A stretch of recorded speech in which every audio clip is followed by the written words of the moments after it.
A las 12 me dan ganas de llamarte por el FaceTime, a decirte que estás bien fine, que me oras como el wine.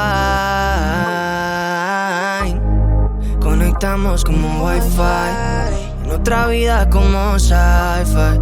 Tu presencia me pone high. Sé que no son horas de llamar, pero es que quiero comerte a besos. Si Dios quiere se nota, a romperte como todos los versos. Esto no es casualidad, de la forma en que tenemos sexo sobrepasa la realidad.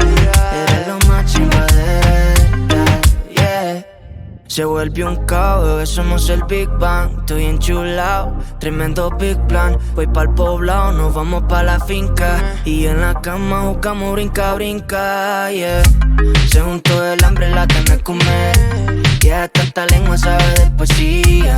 Es independiente, la bebé no es mía, pero así se sienta dándonos placer. Y es que cada vez que me suena el cel, muy bien sabemos que hay pa' hacer. Sé que no son horas de llamar, pero es que quiero comerte a besos. Si Dios quiere se nota, pa' romperte como todos los versos. Esto no es casualidad, de la forma en que tenemos sexo sobrepasa la realidad. Eres lo más chimba de verdad, yeah. En la cama una free, vamos por ronda como si esto fuera un ring. Empezamos pero no tenemos fin, ya se me peca y lo mueve como Tilín, bebé. Me tira indirecta, siempre sus stories. Está con su cori, pero me tira el cel. Que dónde está la vuelta, manda la shorty. Esa paisita me sube de nivel. Me tira indirecta, siempre sus stories. Está con su cori, pero me tira el cel. Que dónde está la vuelta, manda la shorty. Esa paisita. Sé que no son horas de llamar, pero es que quiero comerte a besos. Si Dios quiere se nota, pa' romperte como todos los versos. Esto no es casualidad, de la forma en que tenemos sexo sobrepasa la realidad. Eres lo más chimba de verdad, yeah. N.I.C.O. Ricky Baker, Poster Boy Papá.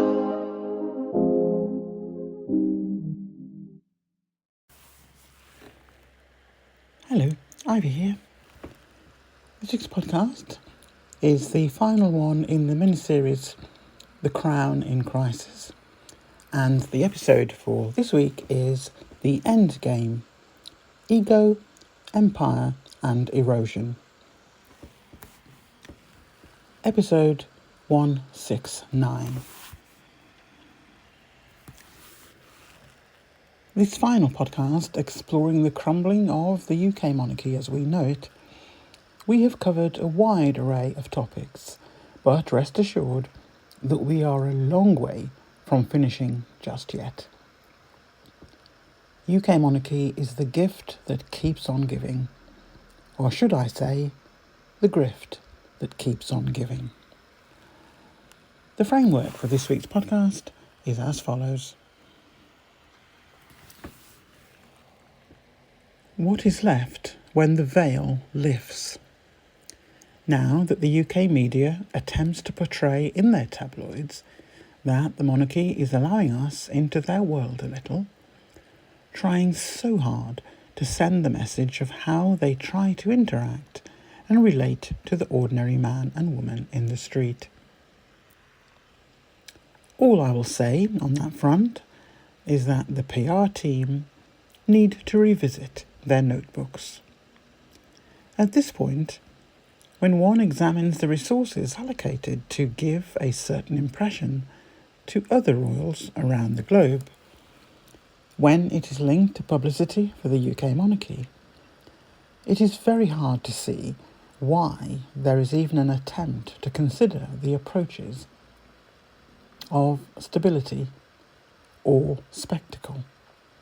Remember, we did an episode on that towards the end of last year. The UK clearly has gone for spectacle, despite the austerity measures being introduced on a frequent basis and the hardships and suffering being experienced by the citizens of the UK. This will be discussed further into this podcast, along with the self-destruction of the Senior Royals Club, one couple in particular, and then in panic mode. Additional resources being used to use psychological warfare to turn ships around and force them back to the mayhem and internal conflicts out of duty. Ship sailed years ago, and the anchor is more than set.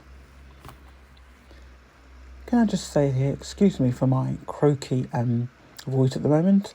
I still have the remnants of something going on with my throat, and it comes and goes, and this afternoon it's decided, excuse me, to be croaky.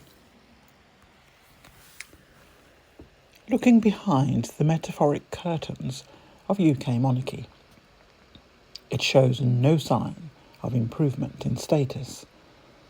In fact, the lifting of the curtain shows even more clearly than expected the drama centred on the reducing influence and relevance of such a construct.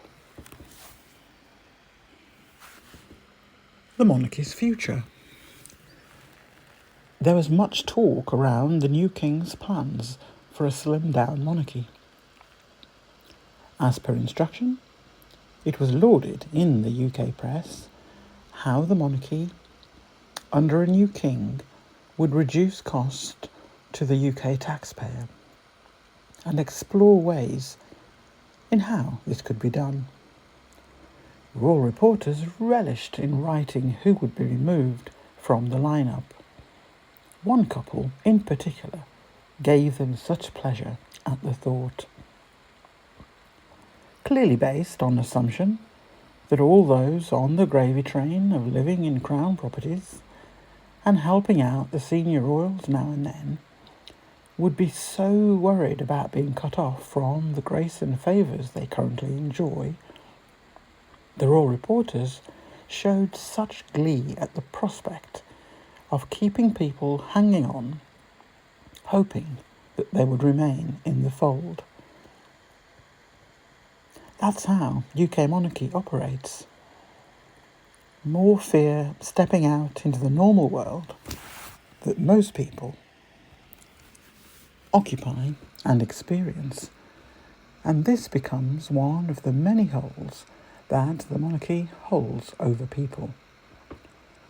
The one thing in the arrogance in the media crowd, trying to plant ideas in the ideas of the public as to who was at risk, was based on an assumption that the couple they had in mind would be devastated to step outside the royal bubble. Once again, UK monarchy and its gossip writers failed to be able to read a room. The consequences of the misplaced bravado and cruelty in its constant delivery in the rags, referred to as newspapers, would come back to haunt them for decades to come.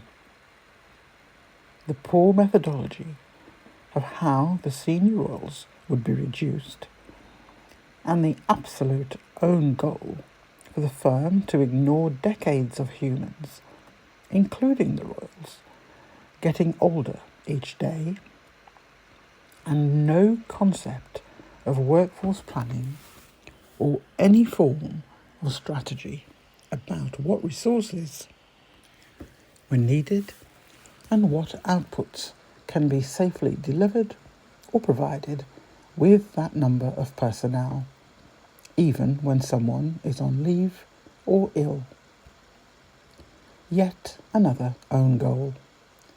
And then to compound it, because of that lack of basic business planning decades before the problems would arise, has now led to a virtual collapse of what constitutes to be a monarchy. Is it feasible and sensible to discuss scenarios for the monarchy's future, including a possible soft abdication where powers are gradually diminished? Is any group in the establishment and the rabbit in the headlights government that we have in the UK at the moment ever going to even consider William's emotional immaturity, and PR desperation? The very visible daily meltdown and panic began the day the Sussexes walked away from a worsening toxic environment. And not a soul appears to be addressing this issue.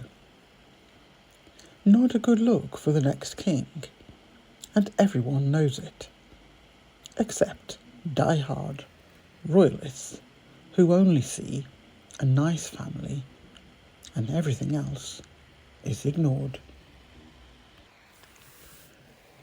The firm also appears to be skirting around the issue. Red alert, daily indicator. The implications for the person and the people around him, and the very serious issues it brings to the reputation of the UK, which is not great, and popularity falling with the people who matter, i.e. the citizens of the UK. Professional help may be needed to examine Prince William's journey and perceived struggles with emotional maturity. In the midst of an ongoing mental health crisis and rising inequality, a growing number of voices are questioning the role of the British monarchy. Many argue that the royal family serves as a symbol of entrenched social divisions, perpetuating a system that many believe is outdated and unjust. While some may view the monarchy as a comforting tradition, others see it as a stark reminder of the inequalities that plague society today. The sentiment is clear. The royals, with their opulent lifestyles, seem disconnected from the everyday struggles of ordinary citizens. As people grapple with soaring energy bills and the rising cost of living, the lavish existence of the monarchy stands in stark contrast. It's not that anyone expects the royals to live like everyone else, but a little empathy and solidarity during tough times could go a long way. When public services are being slashed and communities face financial strain, the monarchy's extravagant lifestyle can feel out of touch. What kind of values does this promote? Should we continue to uphold an institution where a select few enjoy unimaginable luxury while the rest of the population fights to make ends meet? Perhaps it's time to entertain the idea of an elected head of state, one who embodies the democratic principles that Britain prides itself on. The monarchy, by its very nature, is undemocratic. It suggests that one's worth is determined by birthright rather than merit. While the current royals may be well liked, their positions are not earned through the will of the people.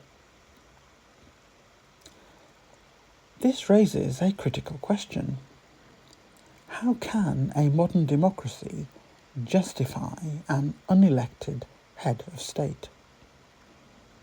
The notion that some individuals are inherently superior because of their lineage is becoming increasingly untenable.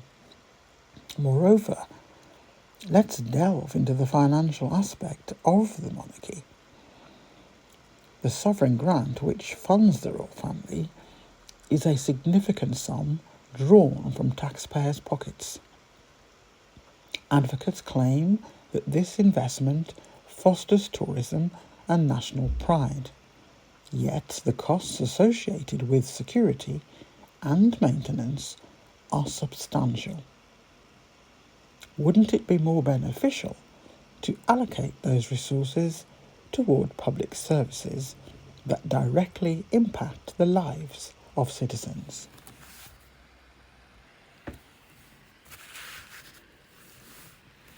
Transparency is another issue that looms large over the monarchy. The royal family often operates behind a curtain of secrecy, leaving the public in the dark about how their money is spent. While privacy is essential, when you are funded by the taxpayer, there is a compelling argument for openness. A lack of accountability only breeds suspicion and allows rumours to flourish, making it challenging to hold the monarchy responsible for its actions. The monarchy, whether intentionally or not, reinforces a class system that many find increasingly difficult to accept. It stands in stark contrast to the idea of a meritocracy, where success is supposed to be based on hard work rather than inherited privilege. In a society grappling with inequality, the monarchy can feel tone deaf, perpetuating a narrative that some are simply born to rule. Historically, monarchs wielded real power, but today their role is largely ceremonial. The monarch has become more of a national figurehead than a ruler with political authority.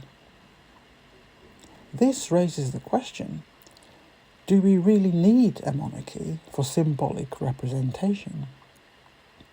There are surely less costly and more contemporary ways to embody national unity without the baggage of hereditary privilege.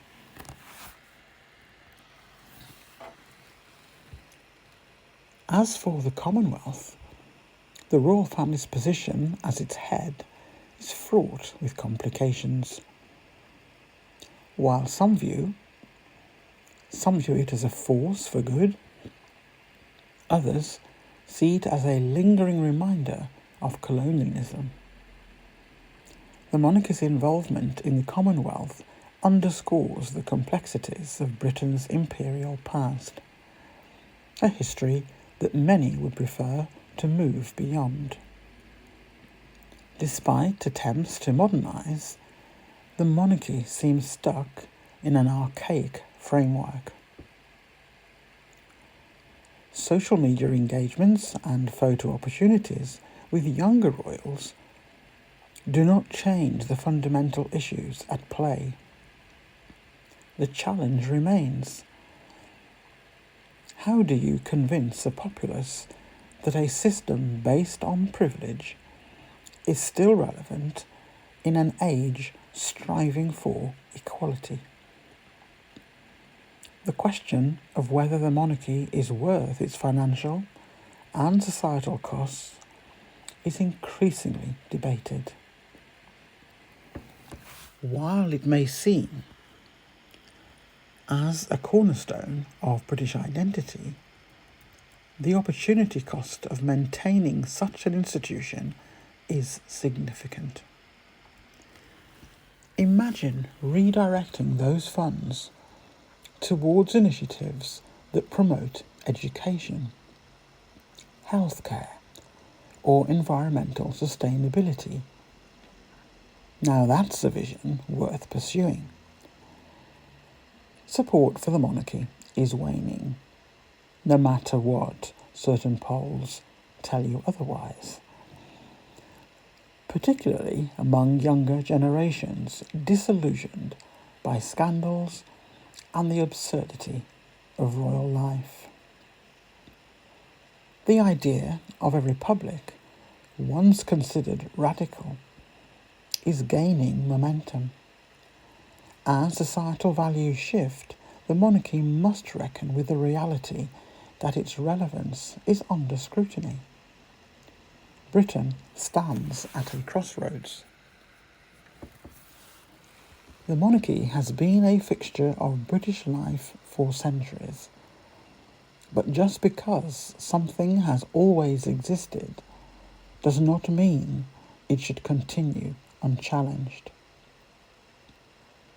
As a nation that prides itself on democracy and fairness, it's time for a serious conversation about the future of the monarchy. Do we cling to outdated traditions, or do we embrace a future where equality and meritocracy reign? The choice is ours to make. Inside the Kate Middleton crisis and the silence at Kensington Palace is misplaced. After 2 years and counting, soap opera antics and poor production quality and content at vast expense to the UK taxpayers, has not and continues not to be any improvement. Now, the latest narrative is to hide behind emotive headlines and descriptions, but continue with the pick and mix approach with just enough frequency to satisfy the royalists. But the monthly holidays are not making the KP crew any more believable than using cloak and dagger techniques to distract from the reality. It is taking the general public to be fools, and we are not. Maintaining privacy while disclosing information is a tricky balance. It involves careful consideration of what is shared, how it is communicated, and when it is disclosed. Maintaining individual privacy while tempering public expectations for private information is crucial. For entities like the royal family, not typically known for transparency, it can be difficult to establish or regain credibility and public trust. The only time the palace machine tries to stay quiet and then has to come out and say something is when whatever incident or event only occurs when it could possibly include a senior royal. It is amateur of any PR team to name a senior royal not being involved in anything before anyone was spending any time trying to be Inspector Poirot, spending precious time on an incident that meant nothing to 99.9% of people. To then ask royal reporters to put out a statement, all of them saying the same things on the same day, was amateur hour. Now, anything that occurs from that day has a posse of people playing detective. That is an own goal. So just to repeat, in case those last few lines were confusing, where the royal family normally don't say anything unless they feel forced to say something. That's one thing. But there was definitely an occasion in 2024 where royal reporters, all on the same day, all within the same couple of hours or so, for every newspaper, UK newspapers, the tabloids I'm talking about here, made a point of saying that there had been an incident, named that individual who was on the receiving end of whatever activity was going on, said there were a number of people present, didn't say their names, but said there were a number of people present, and then unusually decided to name one and said, we are, not the exact words, but the gist of it was, just to let you all know, this particular member of the royal family was not present at that gathering and that incident. And immediately I just thought, why would any media professional say that? Why would the royal family instruct those media professionals to say that? Because they all did. Every single paper was represented, and they all said it on the same day using the same phrases.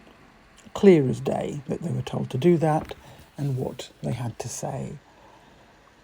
And when the monarchy, the firm as they like to be known, decides to tell the nation and the rest of the globe who show any interest in that announcement, the fact that it was an announcement, to tell people that this person was not involved in any of that, is not normal practice for anybody in any part of the globe.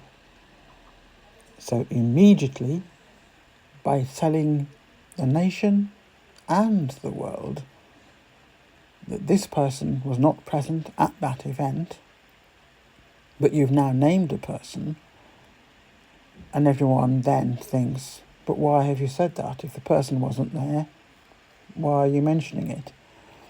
So, as I said, anything that occurs from that day about that incident has now a posse of people, both in the UK and beyond, who are playing detective. Well, they're not really playing detective because they've got a name. It's an own goal, and it's beyond amateur hour.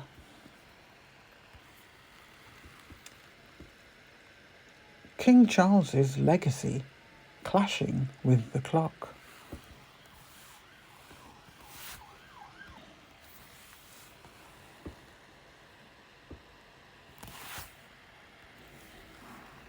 The need to consider King Charles's ambitions and the reality of time constraints on achieving his goals. It's important for the king to consider how his legacy might be shaped by factors beyond his control, such as health, including time and public opinion. There's no point in saying any more than that. I think that's quite clear and an important point to make in a podcast of this nature. This next section is Harry and Meghan's long game. Legacy over lineage. Meghan and Harry have captured the hearts and minds of people worldwide with their unconventional love story and bold decisions. From royal duties to a quest for personal freedom, their journey has been nothing short of remarkable. As they navigate the complexities of fame, family, and public perception, one question arises. What does the future hold for this dynamic duo? In a world where every move they make is scrutinised, Meghan and Harry have continued to redefine what it means to be a modern royal.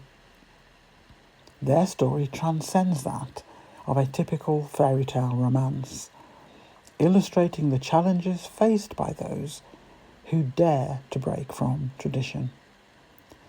With their focus on philanthropy and mental health advocacy, Meghan and Harry have carved out a unique space in the public eye that resonates with many. As they step away from the royal limelight to establish their own identity, Meghan and Harry have become symbols of change, encouraging others to embrace their authentic selves. But how did they get here, and what drives their mission?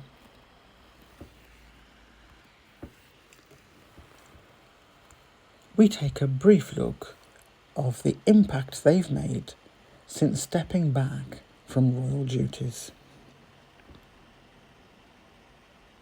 What impact has Meghan and Harry made since leaving the royal family? Since stepping back, Meghan and Harry have focused on various philanthropic initiatives. They established Archewell Foundation, dedicated to uplifting communities and promoting mental health awareness.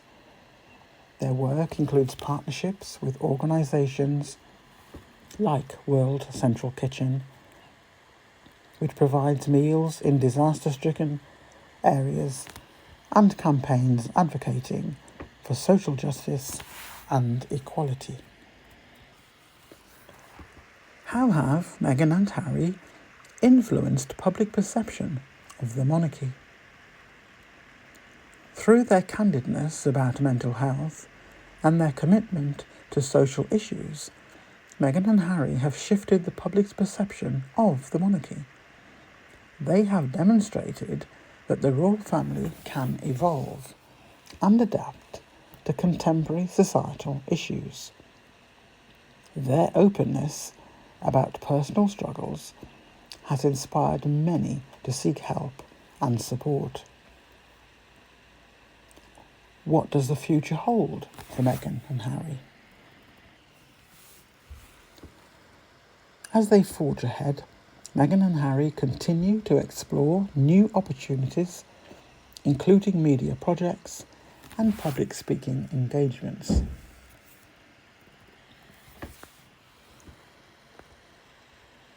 Their recent deals with platforms like Netflix have positioned them as influential figures in the entertainment industry.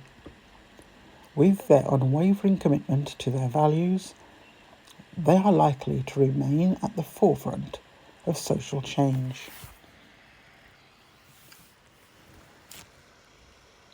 How can we support Meghan and Harry's mission? We can stay informed about their initiatives and causes, engage with their content and promote their messages, participate in discussions with mental health and social justice, support organisations they partner with through donations or volunteering. In conclusion, Meghan and Harry's journey reflects the complexities of a modern life, love, and the pursuit of happiness. Their courage to step away from convention and embrace their truth continues to inspire many, proving that love can indeed change the world. And to bring our podcast today to a close, with our usual psychology note at the end of each podcast, we have a quick foray around the differences between legacy versus control. The narcissistic need to preserve image, even as relevance fades.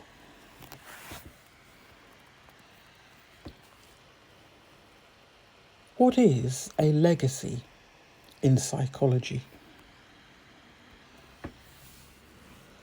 The notion of a legacy is a concept that is only meaningful and emergent in a context where a person's behaviour has implications for other people in the future. The presence of both the components of otherness and futureness is fundamental to the conceptualization of legacies. So, what are controlling behaviours?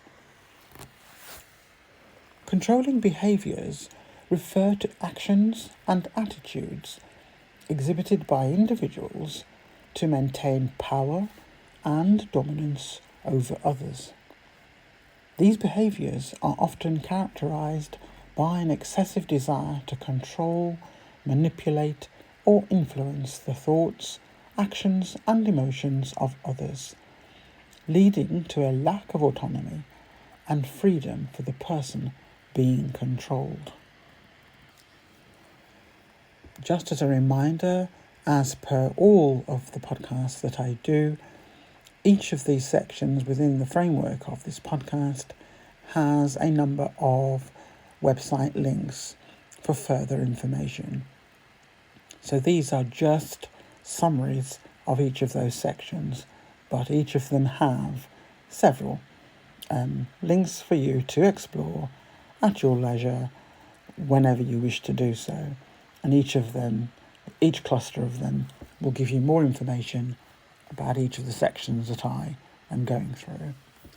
So in conclusion, recognizing the narcissistic pattern. The question many people ask is, why this level of obsession with a false image? In truth, narcissists fear exposing the deeply buried shame and self-hatred lurking beneath their well-crafted facade. Their personality structure relies on external sources of worth. They may fiercely cling to that facade because it keeps their insecurities at bay. By recognizing these narcissistic patterns, whether in a loved one or within ourselves, we can begin to navigate relationships more effectively.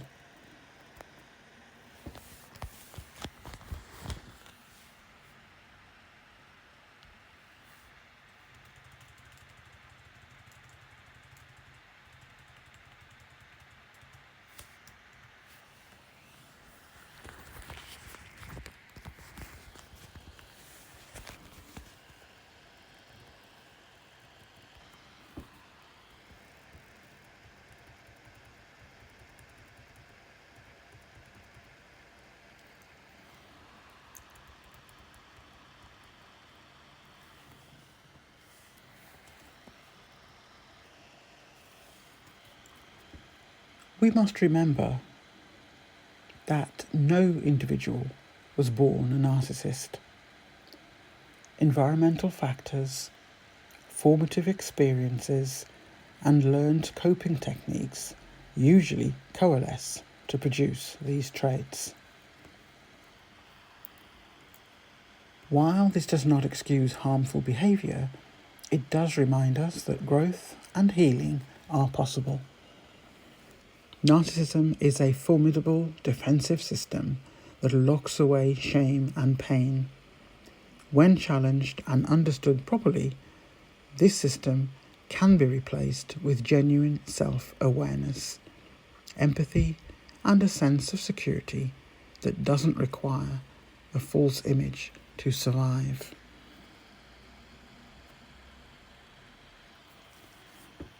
And to repeat, and to bring this particular podcast to an end,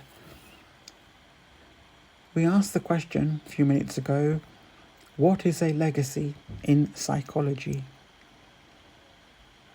And the sentence I'll repeat again. The rest of the paragraph clearly is there, and you will see that in the article. The notion of a legacy is a concept that is only meaningful and emergent in a context where a person's behaviour has implications for other people in the future. That's the end of this week's podcast.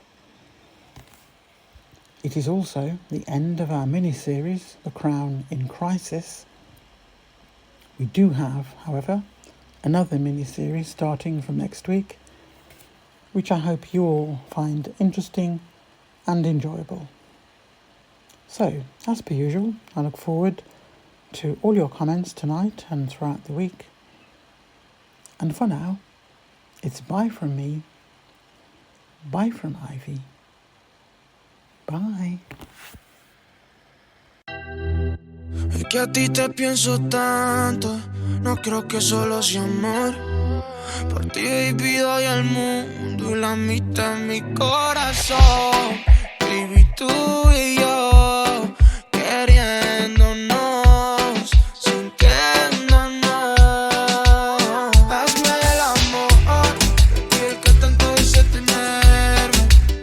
Hazme el amor, pa' que matemos la curiosidad.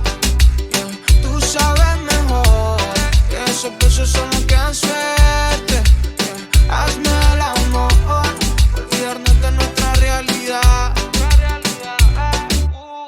Yeah, te conozco poco y me provoca tanto cuando estamos en la cama. Esas ganas de hoy que nos tenemos no se dejan pa' mañana. Mi color favorito es verte desnuda solita pa' mí. No estoy seguro si tú estás consciente que te adicto a querer de ti. Es que ya, baby, que se da, si es contigo, vamos al cielo. Hazme el amor, y el que tanto dice tenerme. Hazme el amor, pa' que matemos la curiosidad. Tú sabes mejor que esos besos son los que dan suerte. Hazme el amor, olvidarnos de nuestra realidad. Me dice que no la pruebe, que me gustará. Si no quiero algo serio, que no vaya más. Me tiene adictivo a ese mirar y esos labios, baby, que quiero besar. Tú eres como el deseo que tuve de niño y ahora ese sueño que ya es realidad. Los dos sabemos dónde va el camino, directo a la ducha, baby, vamos a hacerlo ya. Es que ya, baby, que se da, si es contigo.